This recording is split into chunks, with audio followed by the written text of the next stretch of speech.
The NHS is all about saving lives, but having to work with tight budgets means it now needs to save cash too.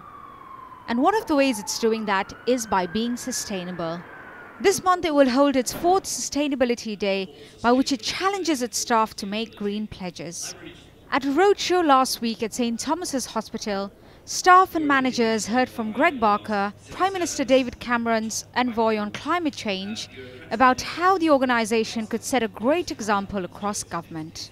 The NHS estate and all the people that work in the NHS are a huge part of government as a whole. If we don't get it right in the NHS, we're not going to get it right across government. But you know, I am really inspired by some of the fantastic projects that I see going on in the NHS, and I think there are a lot of people who are showing huge imagination in the public sector, looking at new models, looking at new technologies, thinking outside the box, and really rising to the challenge.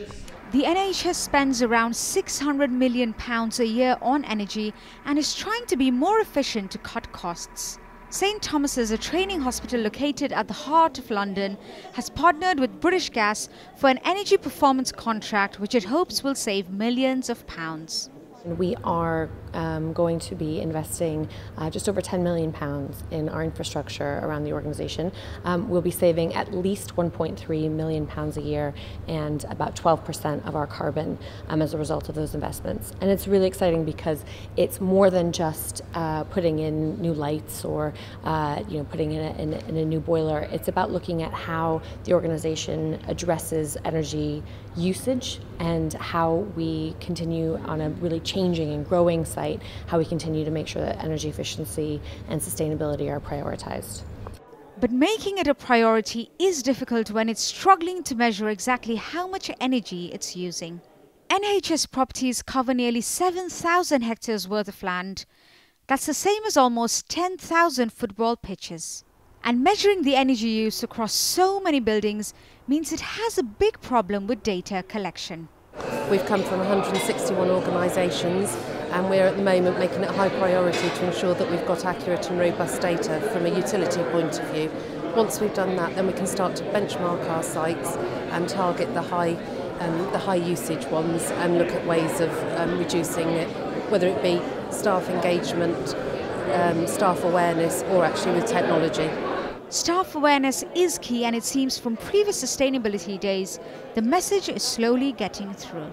People are now more aware, we're sharing more information, the case studies are online, the pledges are online. We've had 17,000 hits on the website. So I think, yes, that awareness of what we're doing and a realisation that people can do things, because if an organisation hasn't started to do anything about sustainability, it can be quite daunting. So this is really an opportunity to say, start simple, but these are some things you can do.